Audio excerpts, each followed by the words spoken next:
Hello all, welcome back to my channel Priyanka's kitchen and blogs. ఈరోజు నేను మీకు రాజుగారి కోడి పలావ్ ఎలా చేసుకోవాలో చూపిస్తున్నాను. నేను ఇక్కడ ఈ గ్లాస్తో 2 గ్లాసెస్ వరకు రైస్ తీసుకుంటున్నాను. అండ్ రైస్ని బాగా వాష్ చేసుకున్న తర్వాత నేను ఇక్కడ ఒక గ్లాస్కి 2 గ్లాసెస్ వాటర్ని యాడ్ చేస్తున్నాను. సో టోటల్గా 4 గ్లాస్ వాటర్ అయితే తీసుకుంటున్నాను. దీనికోసం 3 ఉల్లిపాయలు తీసుకోవాలి. 1 టేబుల్ స్పూన్ వరకు నెయ్యిని యాడ్ చేసుకొని కాజు మీకు కావాల్సినన్ని వేసుకొని వేయించుకోవాలి. ఇవి కొంచెం వేగిన తర్వాత సరిపడా ఆయిల్ని అయితే వేసుకోండి.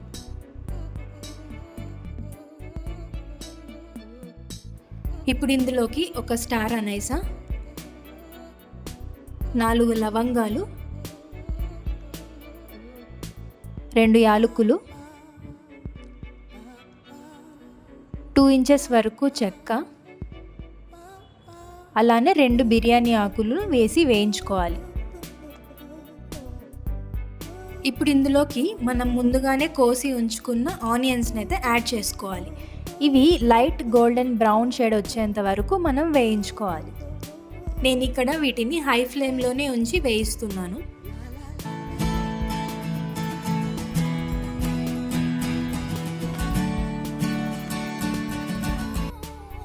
ఆనియన్స్ అన్నీ ఇలా బాగా వేగిపోయిన తర్వాత ఇందులోకి 2 టేబుల్ స్పూన్స్ వరకు అల్లం వెల్లుల్లి పేస్ట్ని వేసుకోవాలి.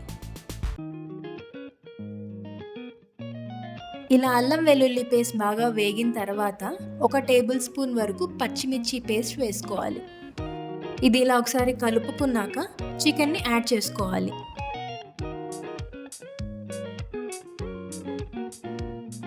నేను ఇక్కడ 1/2 kg చికెన్ని తీసుకుంటున్నాను. ఇప్పుడు ఇందులోకి మనం కొంచెం పసుపుని యాడ్ చేసుకొని బాగా కలుపుకోవాలి.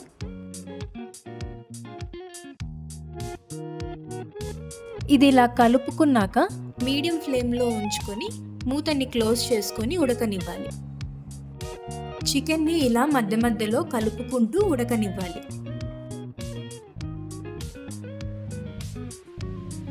ఇప్పుడు ఇందులోకి టేస్ట్కి సరిపడా క్రిస్టల్ సాల్ట్ యాడ్ చేసుకోవాలి. మనం ముందుగా పచ్చిమిర్చి పేస్ట్ యాడ్ చేసాం కాబట్టి నేను ఇక్కడ 2 టేబుల్ స్పూన్స్ వరకు కారాన్ని తీసుకుంటున్నాను.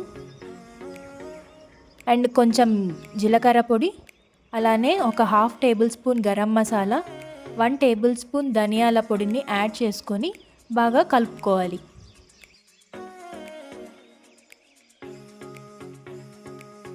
ఇప్పుడు ఇందులోకి 1/2 కప్ వరకు పుదీనా, అలానే 1 కప్ వరకు కొత్తిమీరని యాడ్ చేసుకోవాలి.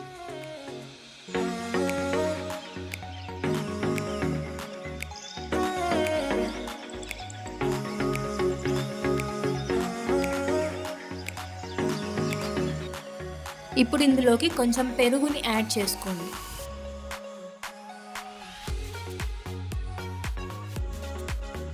ఇది ఇలా బాగా మిక్స్ చేసుకున్నాక దీని మీద మూతని ఉంచి మగ్గనివ్వాలి.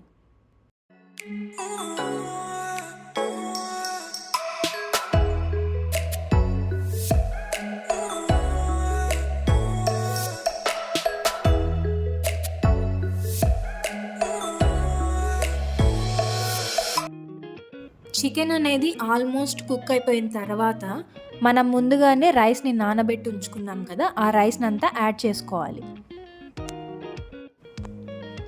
దీన్ని ఒకసారి బాగా కలుపుకోవాలి. ఇప్పుడు ఫ్లేమ్ని హైలో ఉంచుకొని మూత పూర్తిగా క్లోజ్ చేయకుండా కొంచెం గ్యాప్ ఇలా ఉంచి పెట్టుకోండి. రైస్ ఇలా ఉడుకుతున్నప్పుడు ఒకసారి కలుపుకోవాలి.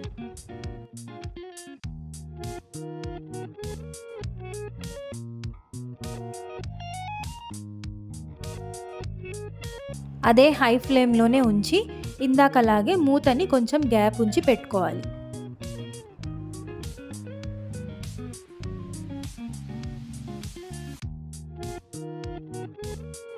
వాటర్ అనేవి ఇలా కొంచెం తగ్గిపోయిన తర్వాత రైస్ అనేది ఈ కన్సిస్టెన్సీలో ఉన్నప్పుడు మనం మూతని పూర్తిగా క్లోజ్ చేసుకొని సిమ్లో ఉంచుకొని ఒక 15 మినిట్స్ వరకు మగ్గనివ్వాలి.